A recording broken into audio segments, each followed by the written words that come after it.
esto les va a servir mucho para los que van a partir por el hospital, ¿ya? Porque hay muchos términos y muchos procedimientos que tienen que ver con la finalización de los pacientes. ¿Ya? Entonces, eso les pido para que podamos así tener un poquito más de comunicación, ¿eh? Porque como están tan dispersos, uno para allá, para acá, entonces yo tengo que saber, obviamente, cómo comunicarme lo más rápido posible para el grupo. ¿Ya? Bien. Entonces, ¿qué es lo que es la semiología? Como ustedes entienden, el término proviene de Gile, de mujer, y luego del cuarto ciencia, es decir, la ciencia de la mujer en el fondo, ¿ya? Lo que les quiero pasar acá, después de estar conmigo, va a venir el profesor Daniel Casanova, que les va a hacer un repaso de la anatomía de los órganos genitales y también abocado al piso pélvico. ¿Por qué esto al piso pélvico? Porque ustedes van a ver mucho en hospitalización, como en poli de ginecología, el prolapso genital. Y ¿por qué es tan más frecuente ahora? Porque es una de las patologías, por ejemplo, que tiene que ver con la incontinencia de orina de las mujeres, ¿ya? La incontinencia de orina de esfuerzo, ¿ya? Y la incontinencia de orina de urgencia, ¿ya? Patologías que ustedes van a ver con el punto de vista médico, con la clase que se va a hacer después, pero eso se ve muy frecuente ahora, ¿ya?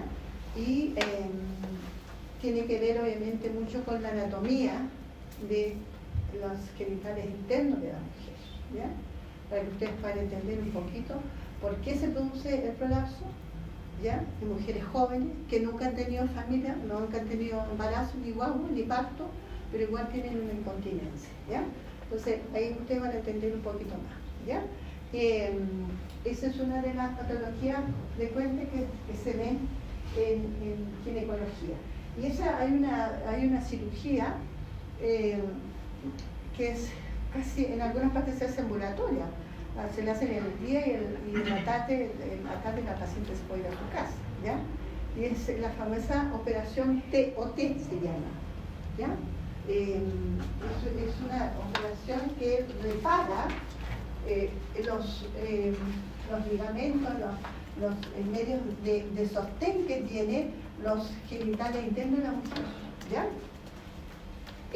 El piso pélvico que llamamos nosotros, que tiene que ver músculo, qué sé yo, ligamento. Cuando se produce el prolapso, esos medios de sostén del útero están laxos, o sea, y eso se produce entonces el prolapso. O sea, incluso en el examen de la paciente, uno puede ver, antes de poner el espéculo, se le puede ver ya en el introito, al entrar a la vagina, el cuello del útero a la paciente. ¿Sí? Está con el prolapso que tiene que ver con el giro. Y antes no existía esta operación TOT, que es una operación que se hace a través de la vagina, no se hace aquí arriba, como antiguamente se hacía para poner una cinta, ahora no se hace vaginal. Es una cirugía muy cómoda porque no deja cicatriz, no hay una incisión, se hace solamente la vagina, ¿ya? Y eso es colocar una cinta, un gel obturador, ustedes van a ver en anatomía, que esa cinta hace esto, ¿ya? Se tira y hace subir y mantiene eso firme, desaparece para la mujer el prolapso. Y además desaparece obviamente lo que produce el prolapso, produce la incontinencia urina, ¿ya? Hay pacientes que no consultan de su problema porque les da vergüenza, decir, ¿sabes qué, señorita? Me hago pipí, antes de llegar al baño ya me estoy haciendo pipí, ¿ya? Y eso las pacientes no lo consultan, ¿ya? O si yo me río mucho o hago fuerza con algo, y se me sale la orina, ¿ya?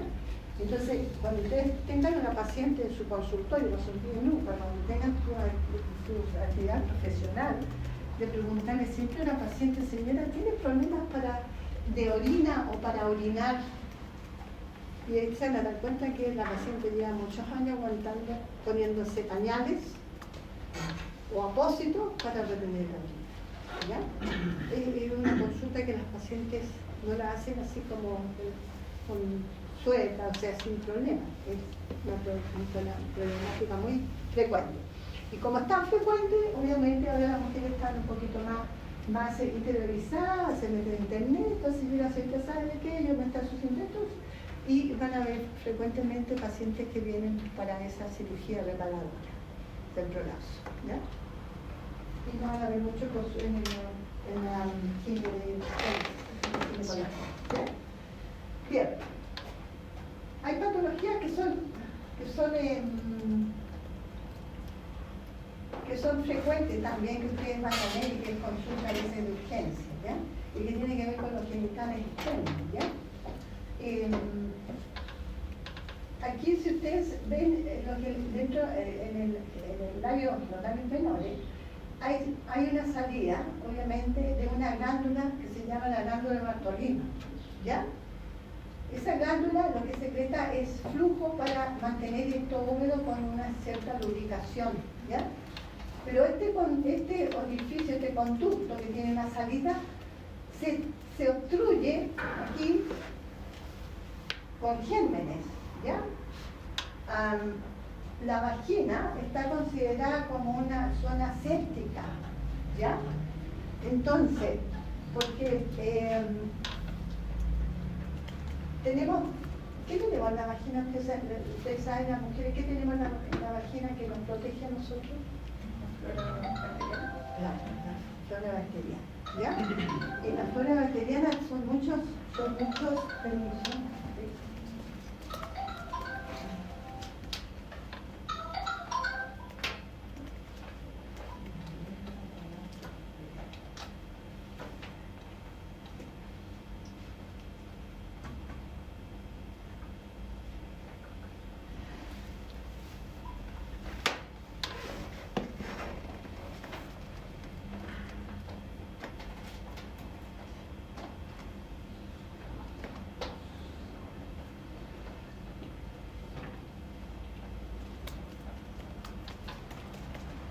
Entonces, como tenemos tantos gérmenes, a veces este orificio se produce una obstrucción con estos gérmenes, ¿ya?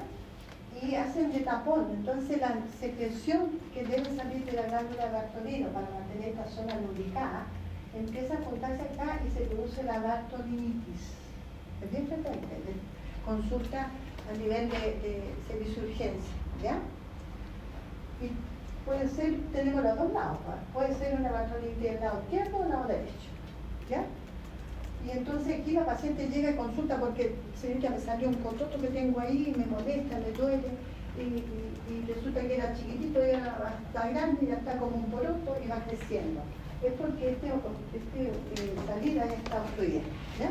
Entonces aquí se hace una incisión para que salga el líquido que es pus, obviamente, y la paciente ya se puede ir con tratamiento y tratar esa patología, que es muy frecuente, la bartolinitis, ¿ya?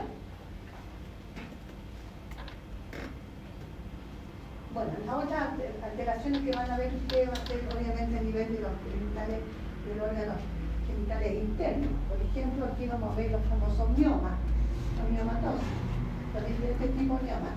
Ovario, los quistes de ovario, el cáncer de ovario, ¿ya? Vejiga, tenemos, ¿por qué que se produce cuando se produce el prolapso que el útero cae acá, arrastra la vejiga, ¿ya? Porque el útero está casi descansando, la vejiga está descansando en el cuerpo del útero. Entonces, como cae, esto baja, obviamente se produce la incontinencia femenina, ¿ya? Por eso porque la vejiga está sobre en parte del útero, ¿ya? Otras patologías más frecuentes son las alteraciones del flujo vaginal, ¿ya? De flujos que son de mal olor, que hay que tratarlo, ¿ya? A veces por psicomonas, pero lo que ahora está muy frecuente en la mujer produce un poquito a veces problemas de infertilidad, es la clamidia. ¿Usted sabe la clamidia? ¿Ya? Esa es una de el flujo vaginal ahora, que antes veíamos nosotros que era un flujo blanco, que no producía alteraciones, solamente que era mucho flujo producido por tricomona. Ahora la tricomona queda acá y está la clamidia, la que la lleva ahora, ¿ya?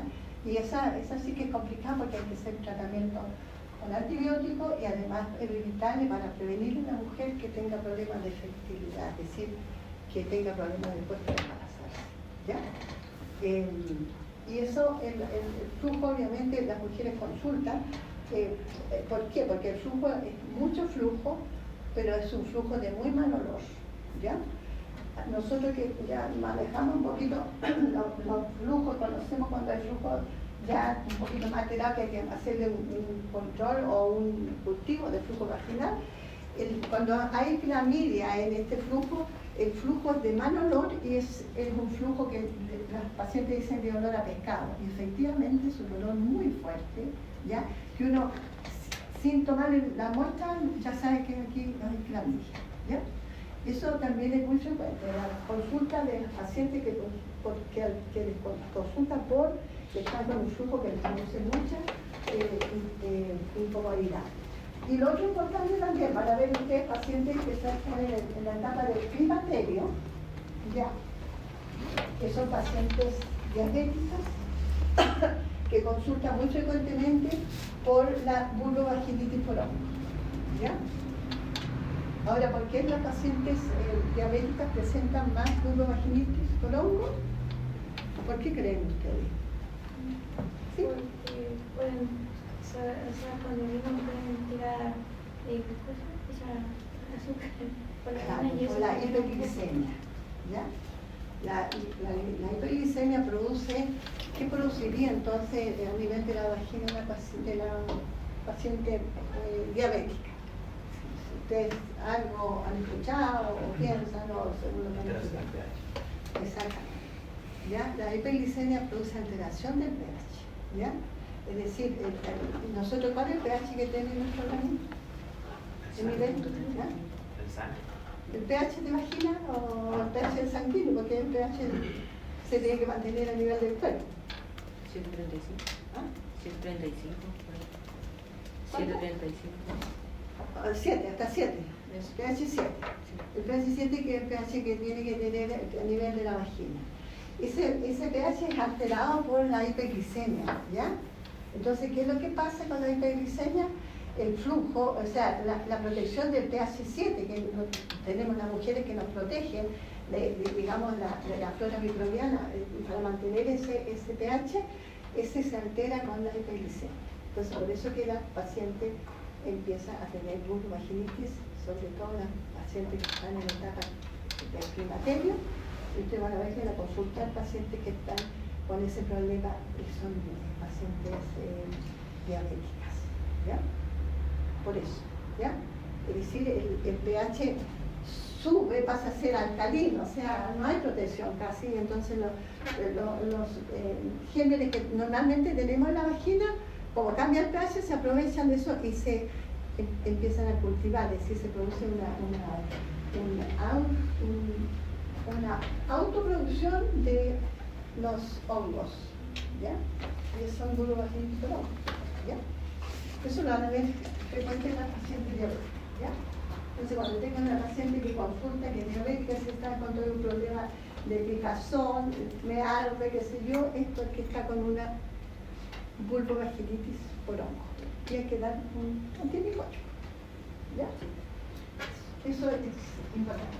Bien, eso en cuanto a algunas patologías que se van a ver enfrentadas ustedes en su pasanía.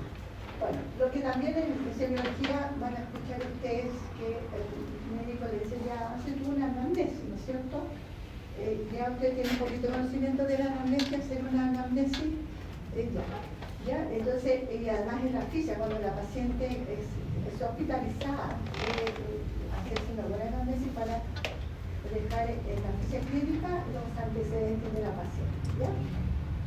Aquí tiene la anamnesis próxima, es decir, con todo lo que usted tiene que preguntarle a la paciente y lo que debe ser importante está reflejado en la ficha clínica, ¿ya? Antecedentes de anamnesis remota, su antecedente móvil, ¿ya? Bueno, y un término importante que hay que empezar a escuchar, es decir, la menarquia, ¿ya? Es la primera regla de menstruación en una paciente, ¿ya? se presenta entre los 9 y los 15 años. Ahora las estadísticas dicen que la menarquia se ha adelantado mucho. Hay niñas que antes no se veía mucho, pero hay chicas que a los 9 años ya están con su primera regla, ¿ya? Generalmente en años anteriores, muchos años atrás, la primera regla a veces llegaba a los 12, a los 13, a los 15, ¿ya? Pero ahora están llegando muy precozmente las niñas, ¿ya? Es una menarquia, pero eso es propio del sistema bien que tenemos ahora, mucha explicación de esa. Y la menopausia, que es lo contrario, ¿ya? La última menstruación de la paciente, ¿ya? Y esto es importante, ¿ya? Porque la menopausia puede presentarse con alguna patología, por ejemplo, una menopausia precoz, presentarse de los 40 años, menos de los 40 años, ¿no? O una menopausia temprana, de los 40 entre los 45. Pero y la natural, como dice acá, o fisiológica, debe ser más o menos entre los 45 y los 55, ¿ya? Y la iatrogénica, obviamente, por quimioterapia, por cáncer, o porque la paciente tuvo que sacarle el útero, etcétera, etcétera, ¿ya? El otro término muy frecuente, que lo van a ver en la ficha clínica, la FUR, significa fecha última regla, ¿ah? O fecha última menstruación. Esto casi no se usa, lo que más se usa es este término, FUR. De manera de la ficha, ¿qué es lo que es FUR? Es eso, ¿ya?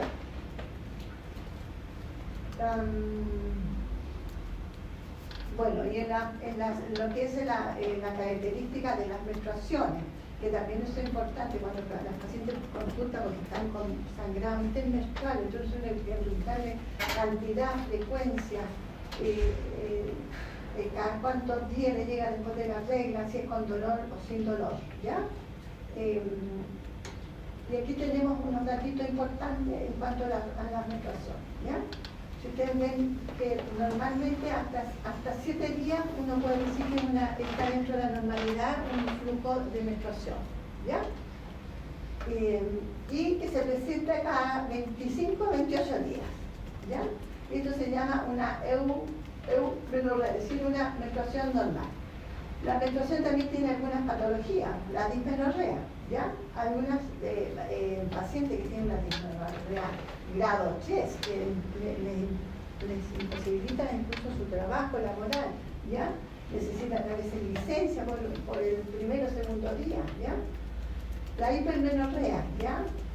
Son menstruaciones que son abundantes. La hipomenorrea también es un término que la polimenorrea, la oligomenorrea, la amenorrea, esto es re importante, ¿ya? Cuando se produce una falta de regla, un atraso que se dice, ¿ya? El atraso no es una menorrea, eso tengan bien presente, es un atraso menstrual. Cuando el médico dice amenorrea, está hablando que la menstruación de la paciente cesó y ya llega a 90 días, es decir, 3 meses sin regla. Eso es una menorrea. Lo otro es un atraso menstrual. Por ejemplo, pacientes jóvenes que dicen que estoy hasta con una menorrea. No, está con una menorrea, está con un atraso, ¿ya? Ese término tiene que tener claro ustedes, ¿ya? Porque te preguntan realmente de los médicos para la bien, entonces puede ser fisiológica, es decir, antes en la etapa prepuberal, ¿ya? Una menorrea de lactancia, por ejemplo, eso sí, porque después del parto la paciente está sin regla por su lactancia, ¿ya? Puede ser, digamos, una posmenopáusica también, ¿ya? Primaria, que nunca sí tiene ¿ya? Y la metrorragia, que también son sangrados genitales, que a veces, sobre todo, en pacientes que están con un mioma, con una miomatosis, ¿ya? Hay tipos de miomas que la paciente sangra mucho, ¿ya? Son menstruaciones abundantes con coágulos y a veces las pacientes hay que transfundirla incluso, ¿ya? Por la pérdida de sangre. ¿Ya? Es por el tipo de mioma que tenga. Hay miomas que son benignos, obviamente, pero provocan a veces, si están dentro del tejido del miometrio o están externamente en parte de la cavidad, son diferentes cómo se comportan en cuanto a la alteración de los flujos, ¿ya? Bueno, presencia de flujo, aquí tenemos la leucorrea, esa es la presencia del flujo, digamos, que se presenta y que la paciente consulta porque hay un flujo que les sale mucho es molesto, ¿ya? Es la leucorrea, ¿ya? Que puede ser fisiológica o puede ser por una infección que se dio cambia, parásitos, tricomonas y ahora tenemos la clamidia, que es la que la viene, ¿ya? Los métodos anticonceptivos que van a ver obviamente en los consultorios, ¿ya? En los diferentes métodos que hay para indicarle a la paciente, métodos anticonceptivos orales y los dispositivos intrauterinos, que solamente en estos momentos se usa la TECO. Es el único dispositivo intrauterino que se coloca a nivel de atención primaria, ¿ya? ¿Y por qué decimos nosotros que de cobre? Porque realmente ese dispositivo trae un filamento de cobre, ¿ya? ¿Y han escuchado cuáles los prodigios del cobre? ¿Los beneficios del cobre? ¿No han escuchado que venden calcetines con filamento de cobre? ¿Por qué quieren? Creo que ayuda a la articulación y también es como que ayuda con el tema de las bacterias. Sí, es antibacteriano, ¿ya? Y fíjense que los estudios demostraron que el cobre, el filamento de cobre que va en la T, que es una verdadera T, que lleva filamento en las astas, a los laditos y en el vástago, ¿ya? Lleva filamento de cobre. Por supuesto, es antibacteriano, ¿ya? Porque cuando se coloca un dispositivo intrauterino a nivel del útero,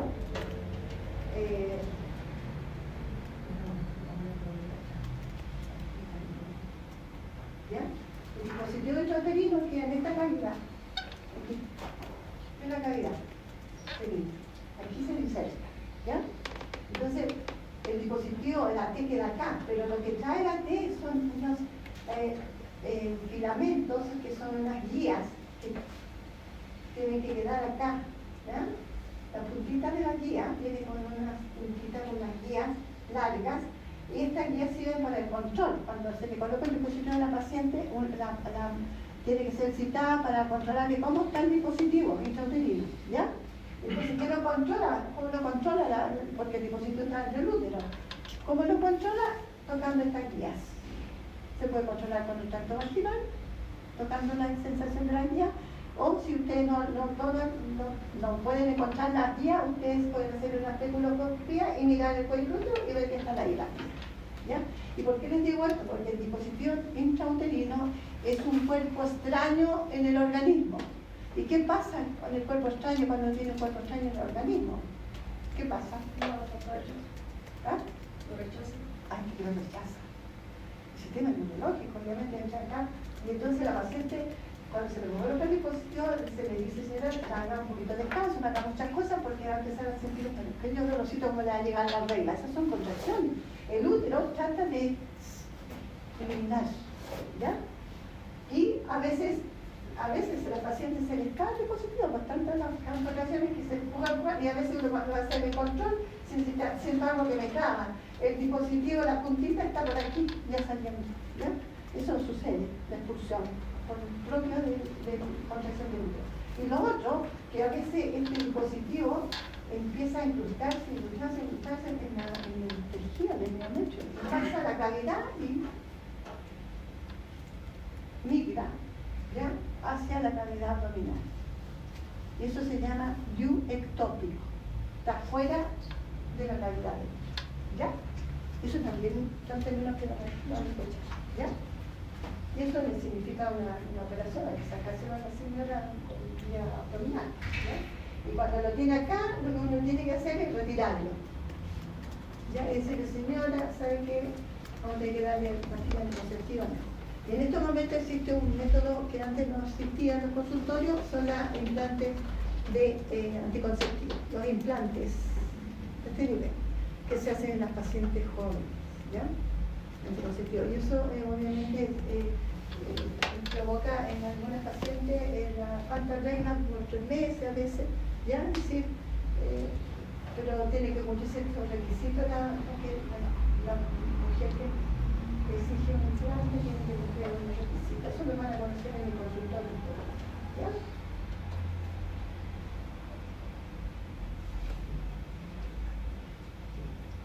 Ya, examen pélvico, examen mamario, lo que mañana vamos a ver, ¿ya? Y eso, vamos a ver esto. La presión ginecológica, que está en coma, súper incómoda, ¿ya? Va la paciente porque tiene que ver con su parte íntima y eso le provoca un poquito de incomodidad, se pone nerviosa, le cuesta abrir las piernas, entonces en eso hay que tener mucho cuidado, y eso lo vamos a ver mañana en el taller, ¿ya? Cómo manejar, ¿ya? Ustedes ven aquí un poquito la glándula Bartolina, que está aquí, la memoria acá, el orificio, ¿ya?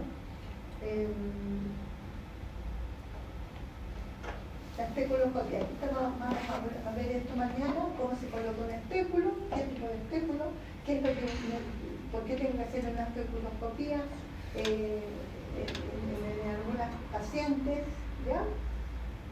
Y esto es lo que ustedes van a poder ver cuando tengan una especuloscopía en vivo e indirecto, cuando una paciente no con injusticia, digamos, estos tipos de cuello. Esto es un cuello sano y es un cuello de nudípara. Esta paciente nunca ha tenido parto, ¿ya?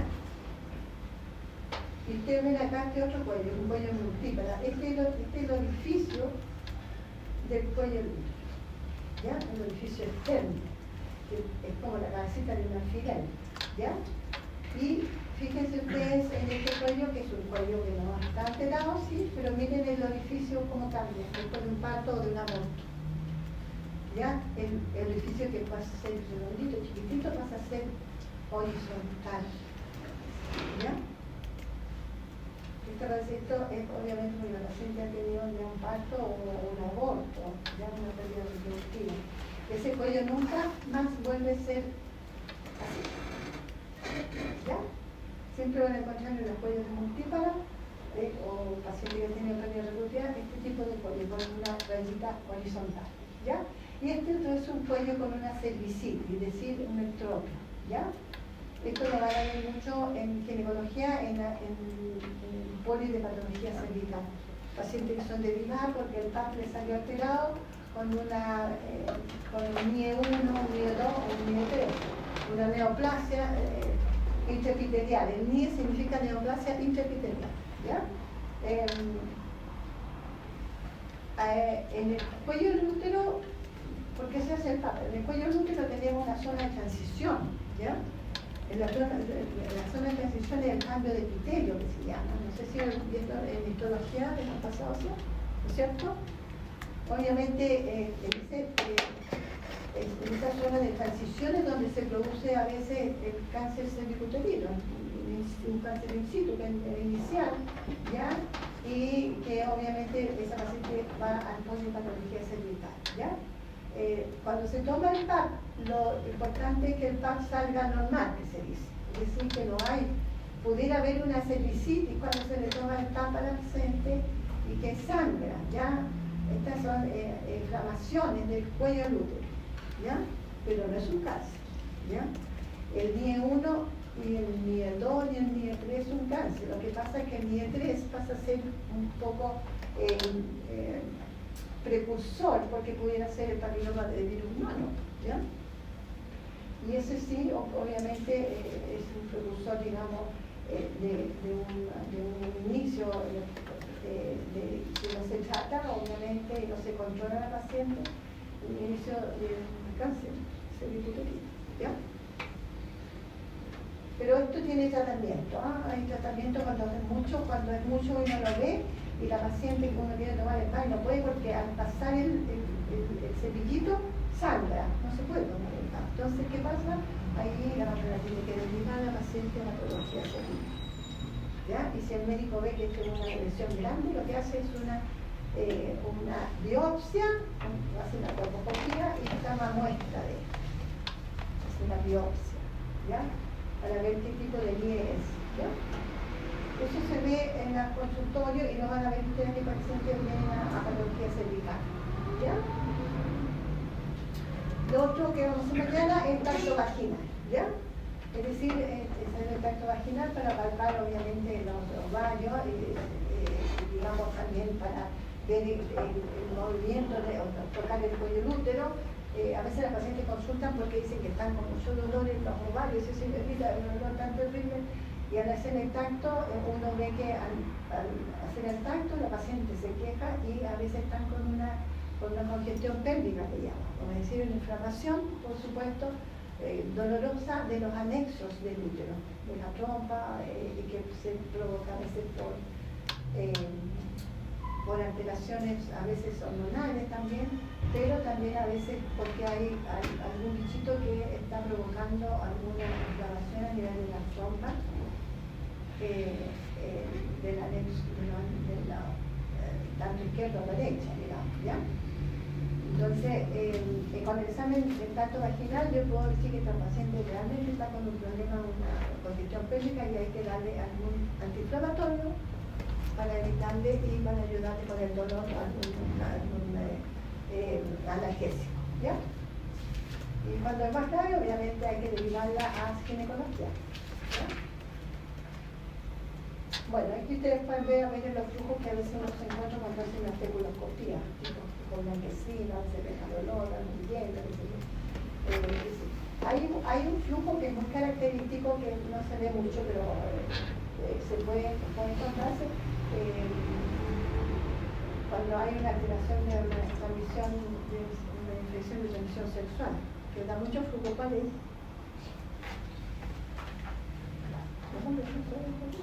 ¿Cuáles son las infecciones de transmisión sexual frecuentes? Bueno, te había dicho candidiasis. Sí, claro, sí. Candidiasis. Sí. Entonces, alto flujo. Gonorrea. La gonorrea. Sí. Esa da un flujo que chorrea a los pacientes, ¿ya? Y a veces consultan ella por eso, porque uno debe que, eso, porque los flujos son escasos, o sea, se producen estos flujos amarillentos, verdosos, malolientes, pero eso es poco, pero en la gonorrea, un flujo así, pero que sale mucho, que chorrea por lo menos, ¿ya? Entonces ahí uno ya sabe que obviamente la paciente está con una infección de transmisión sexual. Y hay que tratarla obviamente con antibióticos, ¿ya? Y eso obviamente la matrona, si ve la paciente en esas condiciones, lo que va a hacer derivarla al médico de consultorio, que más adelante, a futuro, van a ser ustedes, ¿ya? Y ustedes van a tener que indicarle el tratamiento antibiótico, porque antiguamente las matronas podían indicar antibióticos a las pacientes, ¿ya? Pero el Código Sanitario, después de no sé qué año, el tiempo de la dictadura, el Código Sanitario cambió. Las matronas no pueden indicar antibióticos, tiene que ser antiespasmódico, analgésico, pero no antibióticos, es exclusivamente de indicación médica. ¿Ya? Y ahora en la farmacia también, porque piden una receta, porque todo el mundo compra antibióticos, ¿ya? Tiene que ser con receta médica. Ya, entonces, eso, pues chicos, es una cosa más de conocimiento. Esto yo se lo voy a mandar, ¿a quién van a elegir de delegado? Eso no es lo que van a hacer, no, yo, ¿ya? Mientras tanto, ustedes piensen quién puede ser el delegado de izquierda. Dale mano. Dale mano. ¿Yo? Ya, yo. Podríamos hacer un grupo de las votaciones, como vamos a estar Sí, en el sí. mismo grupo, y mandáis la info por ahí en vez de mandar las informaciones que se tienen.